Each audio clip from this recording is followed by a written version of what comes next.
Yan guys, Tito Sed here. And nandito kami sa may C5 area. Nagda-drive papunta sa may Pasig kasi may nahanap akong cafe doon sa may Let's Cook Pare na group. Parang masasarap yung pagkain na pinapost nila doon sa may The Bistro Box Cafe. So bago mag-cut, subscribe naman kayo sa channel para at least makatulong sa channel. Marami pa makanood sa ating videos. Yun, tara, doon na tayo.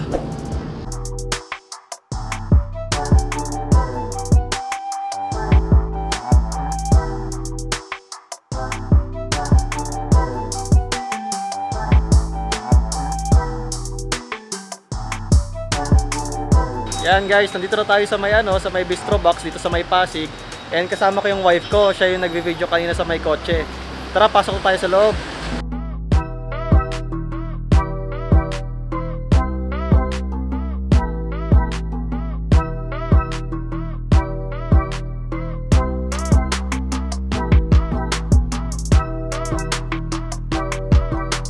Yan, so nakapasok na kami dito sa loob ng ng Bistro Box.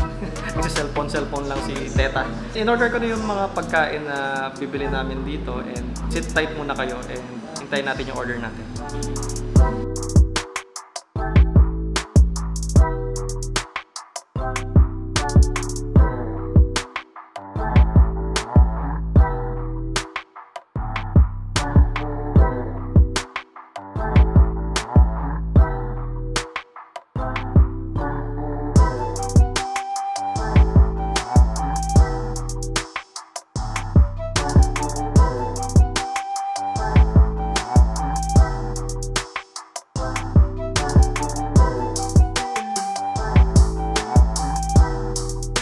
Yan, so tapos na sila magluto and na-serve na sa amin yung mga pagkain. Ang unahin ko dito yung appetizer ko, yung pandesal. Actually, hindi lang siya normal na pandesal, herb pandesal siya. Ito yung tsura ng herb pandesal nila. So yan, kung makikita nyo yung herb pandesal, may mga garnish sa ibabaw, tapos may pagka-herby na na toppings. And ito yung yung hot choco nila. Yan, ang laki ng baso ng hot choco nila kasi laki na ng mukha ko. May in-sprinkle pa silang nutmeg tsaka na cinnamon. So, matitikman natin kung ano yung lasa nung kasi first time ko lang rin makakatikim na may ganung topping. Tikman muna natin yung pandesal na by itself and then mamaya sausaw natin yung sa hot choco. Ito yung herb pandesal.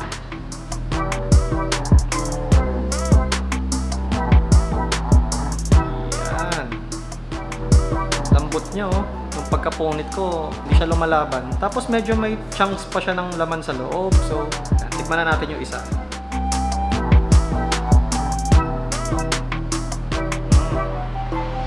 Sarap yung pandesal nila, malambot, tapos may onting aftertaste nga ng herbs. Tingin ko rosemary and thyme or whatever. Mas try din siya kasi yung ibabaw niya, nagpadagdag pa ng lasa. So, yun pala, parang lasang pala yung ibabaw niya kasi yung toppings na siya, sabi ko na powdered graham crackers. May may onting lasa nga ng graham. Pero yun, nagdagdag ng texture kasi powdery yung ibabaw. Yan, so tikman na natin ngayon yung yung hot choco nila. Ito yung hot choco nila. Medyo marami, tapos thick and creamy siya pag tinitignan. Higupin ko na.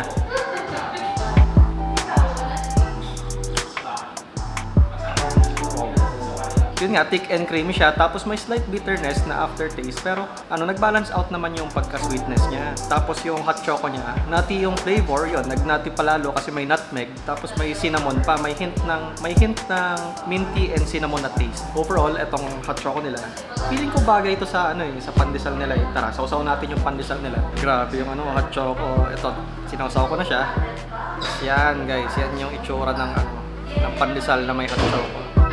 Subo ko na.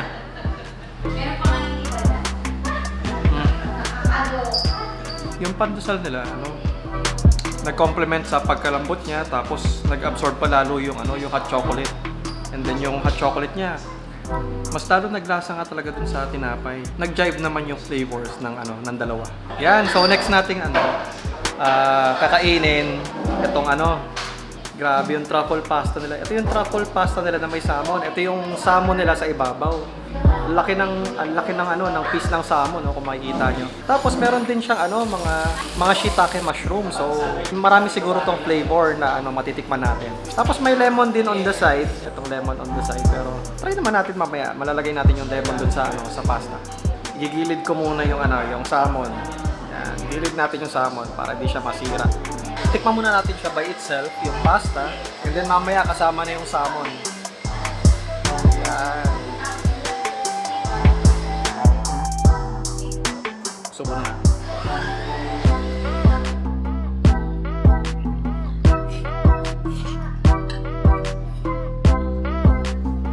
grabe yung creaminess ng ng pasta, tapos yung lasa ng cream cheese, yung lasa ng herbs, yung lasa ng truffle na lasahan ko, medyo nutty siya. Tapos medyo earthy yung flavor kasi nga yung truffle nandun. Pero yung yung pagka saltiness niya, saltiness in a good way kasi puro cheese. Kung makikita nyo kanina, ang dami tinunaw na cheese dun sa sa sauce, tapos may cream cheese pa. Tapos may flavor din yung yung mushroom. Yung shiitake mushroom, nagdagdag pa ng slight umami. Very good yung yung pasta nila. Al dente pa yung noodles. So, saktong-sakto yung luto ng noodles niya. Yan, try ko lang yung truffle pasta nila na may lemon. Sabi ko nga kayo, tatry ko siya ng with lemon. Ayan. Sarap tayo ng onting lemon dito. Yan, kita nyo naman. Kuha tayo. Doon. Sa spot na yun.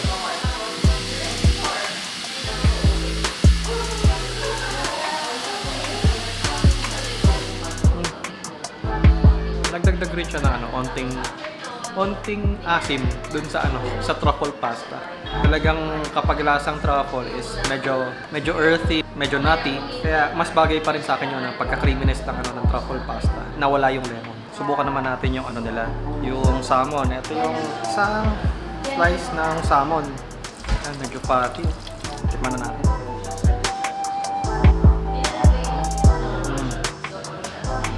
Parang natunaw lang yung laman ng salmon sa akin. Tapos yung balat, maganda yung pagkakaluto ng balat kasi nandun yung lasa, tapos hindi siya yung yung matigas na balat. Yung balat niya parang parang melt in your mouth din. May buttery na lasa, and then yung umami ng salmon, lasang-lasa ko siya. Fatty and buttery yung salmon niya. Full of flavor siya kasi well seasoned, kasi puro kung makikita mo, puro salt, pepper, and may herbs and spices pa na nakalagay. Overall, okay yung salmon nila. Norwegian salmon pala to. So, hindi siya tinipid. Sobrang tender, sobrang buttery, sobrang flavorful ng Norwegian na salmon nila. Subo ko naman yung salmon tsaka yung pasta magkasama. Yan. Ito na yung isang dakot ng pasta nila, tapos may kasama pang salmon.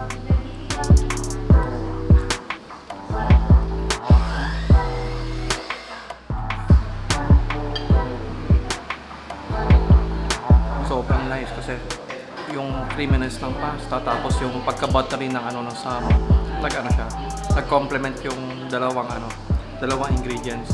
So kapag punta kayo dito sa Bistro Box, huwag niyo palalagpasin itong truffle pasta kasi sobrang goods ng truffle pasta nila. Yeah, next naman natin itong dish nila na meat extreme daw na burger. So meat extreme siya kasi ganyan kalaki yung burger niya.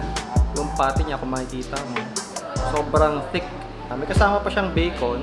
Ayan, yan yung bacon sa loob Kasi may bacon dyan sa loob, di lang kita dito. Tapos may tomatoes and onions din sa ibabaw. May kasama rin naman na konting Pringles on the side. Tikman na natin yung burger nila. Ito yung tamang paghawak ng burger para hindi matapon yung likod. Kagata tayo.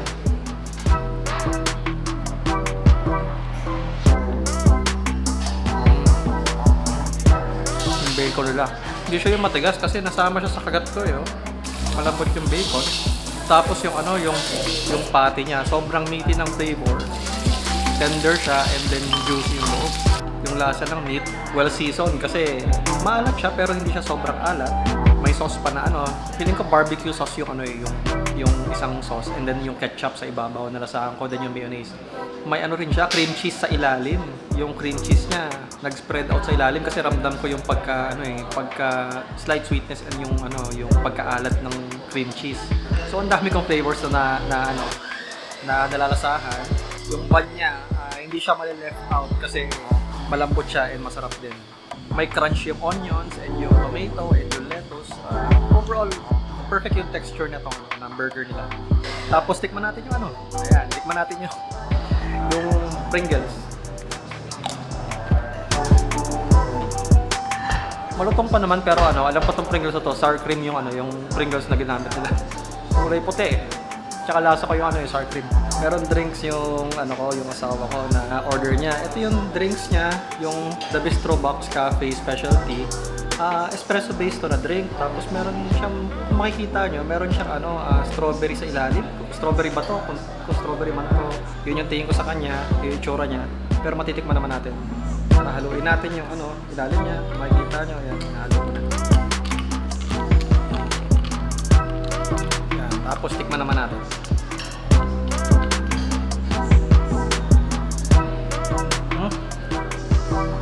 Okay rin pala yung ano, yung lasa ng pagka-mix na. Oh, tama nga ako na strawberry yung ano, yung nasa ilalim. Yung ibabaw parang may cinnamon yata na nilagay or what. Yung espresso niya, parang feeling ko medium roast yung coffee kasi hindi siya ganoon ka-heavy, tapos hindi rin siya ganoon ka-light. So balanced out lang yung ano, yung beans niya. So okay din tong coffee nila dito sa Bistro Box Cafe. So try nyo rin siya kung mapapadpad kayo dito. Yan, tikman naman natin tong ano, food for the gods nila. Ito yung fruit cake nila. And makikita nyo, may isang pirasong cherry sa gitna. And then, ang daming raisins dun sa ano. Actually, hindi ako mahilig sa raisins. Pero ano, baka naman mag-iba yung tingin ko pag natikpan ko na yung ano nila, fruit cake nila. Tapos marami pang fruits dito sa gilid na nilagay. Tikman na lang natin kung ano lasa nito. Sa slice ng ano, ng food for the gods. Ito natin.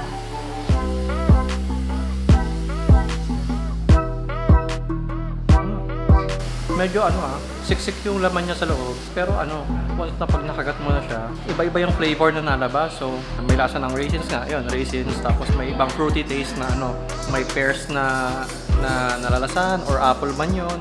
May lasa rin siyang nuts. Halo-halo yung ano niya, yung texture, halo-halo rin yung flavor. Overall, hindi niya ako disappoint kasi kahit na hindi ako mahilig sa raisins, goods yung ano, yung lasa ng ano, ng food for the gods nila dito. Ito na yung last natin na heavy na dish na makakain ngayon. Ito yung ano nila, yung mac and cheese na with sausage. Kung makikita nyo, ang daming portion ng ano, sausage dito. Tapos ano, kanina kasi hindi ko natikman yung ano, yung tinapay nung dun sa ano, sa truffle. Halos parehas lang sila. Tikman din natin yung tinapay nila. Kuha na tayo na isang spoonful ng ano, mac and cheese nila. Yan, ito na yung ano, yung isang spoonful ng kanilang mac and cheese. Grabe.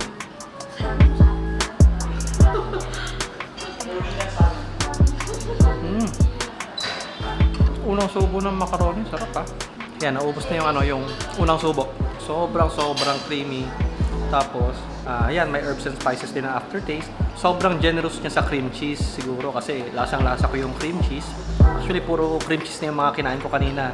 So, talagang gourmet experience yung kinain ko dito. May ano siya, may slight sweetness dahil nga dun sa cream cheese. Pero dun sa ano, sa sausage niya, nag-balance out siya kasi yung saltiness ng ano, ng sausage, yun yung yung nagpa-balance dun sa overall dish. Kasi maalat siya, hindi naman in a bad way, pero maalat siya kasi natural naman maalat yung sausage eh. Yung isusunod ko naman dito, yung ano, yung tinapay. Kanina hindi ko natikman eh. Ito yung tinapay ah. Ito yung tinapay.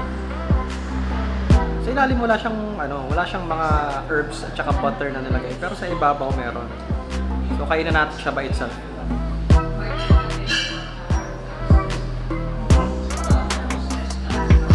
Actually, saktuan lang yung yung lasa ng ng tinapay nila.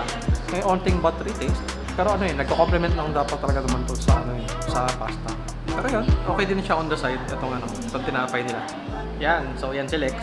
Tapos umorder kami na dalawang cake me away. Sa kanya yung ube, ito yung ube, sa kanya to.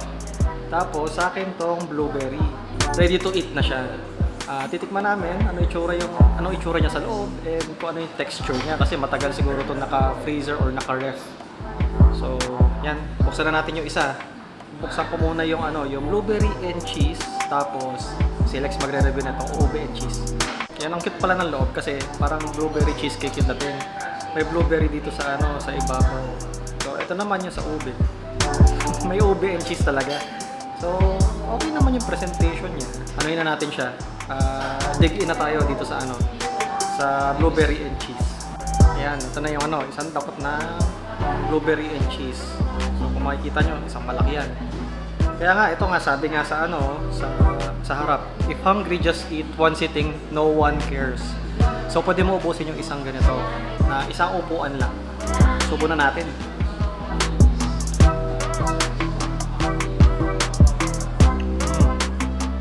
Very good yung texture niya, hindi siya parang chiffon lang yung yung loob kasi pag chiffon medyo airy pero ito siksik na siksik yung loob, parang kumakain ako ng blueberry cheesecake. Sobrang generous niya sa cream cheese, dun sa blueberry na jam, and yung dun sa yung sa loob niya, hindi siya airy lang. So overall, parang lang ako kumakain talaga ng cheesecake. So next naman natin yung sa ube ni Lex. Yan, ito yung wife ko, siya yung magre-review ng ube and cheese. Hawakan mo na.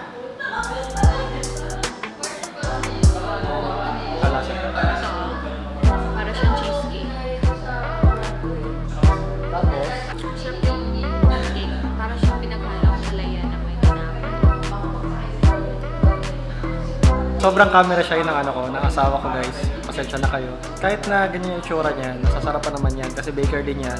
Kaya niya mag-critique ng, ng pastries. Overall, anong verdict mo? Sarap siya kung lasang uda halayan. Sige. Sarap yun. Kasi ibig sabihin puro yung Oo, puro yung ube niya. Sige nga, tikman ko rin. Yan. Yung sa akin.